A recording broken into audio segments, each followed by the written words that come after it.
Canavan. I call Senator Rice. Thank you, Mr Acting Deputy Speaker. I rise to speak in opposition to the Environment Protection and Biodiversity Conservation Amendment Bill. We've heard a lot in this debate about what impact this legislation is likely to have on a whole range of special places and wildlife that are too precious to lose. In my first speech last week, I spoke of the need to create the Great Forest National Park to protect Leadbeater's possum, Victoria's faunal emblem.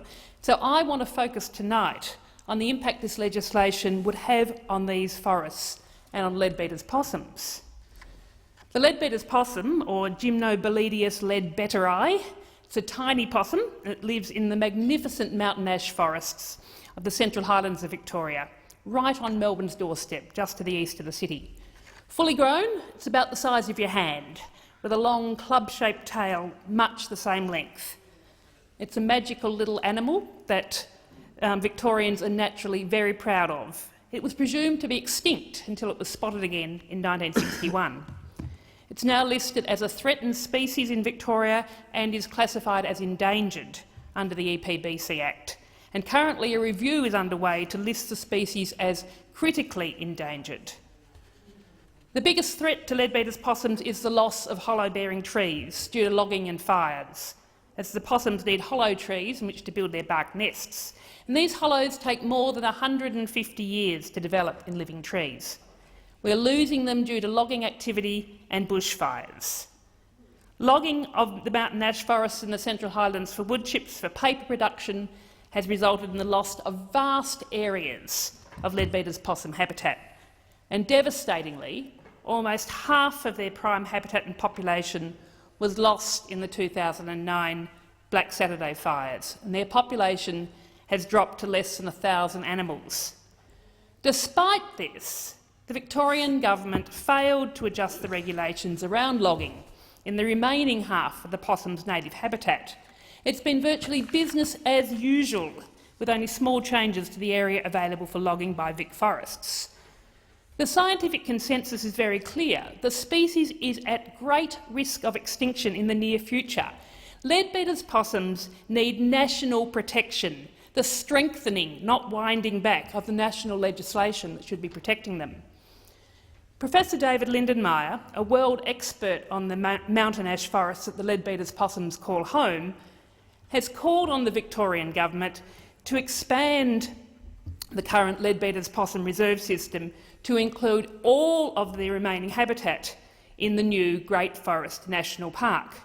This would protect the possums and be a really positive move for tourism, for water protection and for carbon stores. And furthermore, recent research by Professor Lindenmayer and Dr Chris Taylor, contrary to the wild assertions of Senator Williams earlier on this evening, this research has shown that extensive logging actually contributes to the severity in bushfires in wet forests. Mountain ash regrowth forests are more fire-prone than older forests, so stopping logging means greater protection from bushfires as well. The pulp mill that receives the wood from Leadbeater's possum habitat in the Central Highlands is well on the way to using plantation wood. The Greens want to see this transition sped up so we get clear-fell logging out of our native forests within a few short years. That's how we'll be maintaining jobs and protecting our forests. That's the economic and environmental certainty that we should be working towards. There's incredible community support to protect Leadbeater's possums too. That should be reflected in national legislation. The Friends of Leadbeater's Possums is just one of the hard-working community groups working to protect the possums. They're a group of volunteers who came together on National Threatened Species Day in 2004 to give a voice to these animals. Threatened Species Day is on the 7th of September, this coming weekend, so that's going to mark the 10th anniversary of the Friends of Leadbeater's Possums group. I commend their efforts, and I'll be joining them, My Environment, the Knitting Nanas of Talangi and other wonderful community groups and campaigners in the forest this weekend to celebrate their efforts with them and keep building the campaign for their protection. What's required is political will to act on the scientific knowledge and community support for protecting these magnificent forests and Leadbeater's possums. This bill is taking us backwards in this regard. We can't rely on the Victorian government to protect Leadbeater's possums. We need strong national laws to protect these animals. The Victorian government is set to preside over the extinction of our own state faunal emblem by subsidising the ongoing logging of its habitat. Victoria's state-owned logging company, Vic Forests, gets free access to Victoria's forest assets, and it's an economic model that creates a distortion in the market by favouring the logging of Victoria's native forests over plantation forestry. In their 2012-13 annual report, Vic Forests promised a $1.2 million dividend last year, but they ended up paying nothing. They haven't paid a dividend to the Victorian Treasury, that is, us, the Victorian taxpayers, since 2007. In fact, since 2005, Vic Forests has accrued operating cash flow losses of $11.9 million on its core forestry activities and investment losses worth $10.2 million. This is the economic certainty that this legislation is designed to facilitate.